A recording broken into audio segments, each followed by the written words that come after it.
The Halifax was fairly small in comparison with its two sister ships. It featured an array of suspension chambers that the Marines and crew would sleep in for the 50 years it took to get there.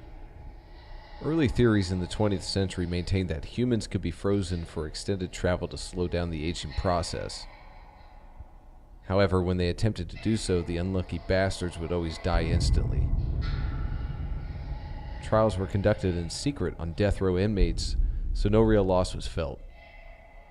After over 1,000 popsicles were buried in the ground, the UEI Biological Sciences Division was left open to new theories. They eventually developed a way to slow the aging process significantly through electromagnetic fields, which would rotate at just the right frequency and direction to reduce the speed of all cells contained in a single suspension chamber. This way, the brain, heart, and other vital organs could function normally just at a fraction of the speed. It was an incredible feat and avoided numerous complications that had been blocking progress in the past. Other than the suspension chambers, they had no real need for anything else on the ship. All docking and navigation were done by computer, so there was no need for a bridge. It was a no-frills kind of ship, being the first. It did, however, feature a massive cargo bay that would store supplies requested by the station and homestead on Roanoke. The front end looked like a grill of a car. The outer hull featured long blades in parallel that ran all the way from the front to the back. Definitely not the sexiest ship, but it was how the space friction drive worked. Much like a car utilizing friction on its wheels on the pavement, the ship would pulse electrical waves at specific frequencies from front to back, allowing it to interact with the significantly more vacuous space surrounding it. This created friction that would propel the ship as if pulling itself on a rope.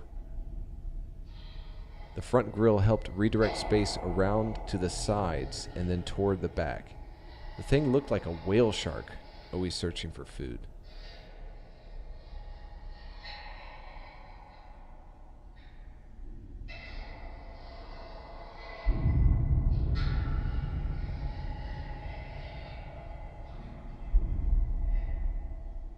The Halifax was docked with the station orbiting Roanoke. It was always parked with its nose pointing toward the surface of the planet. It was docked lengthwise all down its port side. This allowed for a more secure connection. It also conveniently allowed the whole length of the ship to open at the same time, almost like a zipper. This made loading, unloading, cleaning, and inspections a breeze. It also allowed for a quicker and easier evacuation, should a breach in the hull be detected while docked. Roanoke was a swirl of orange, brown, and green. The atmosphere was similar to that back on Earth, which provided humans the possible environment to set up camp. The station provided constant surveillance of what was being done on the ground. In the event of an emergency, they would call for help. The Marines and science teams did their best to keep their sanity. While they maintained a high level of professionalism, they found entertainment in busting each other's balls on the station. After all, they were in it for a 10-year rotation. What were they going to do? Run home?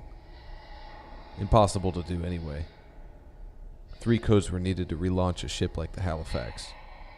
These were given out in secret prior to each rotation.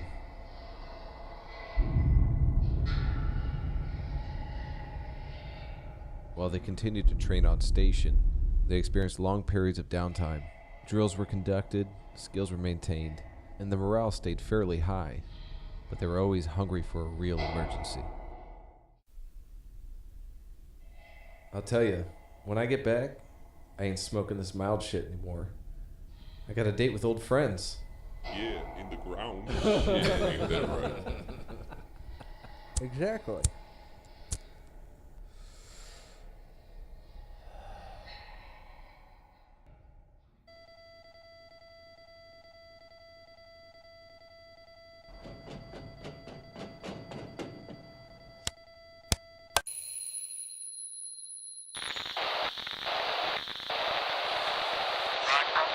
Lock that door!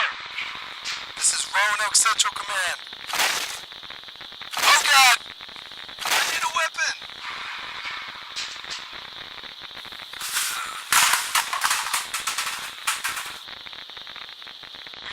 door.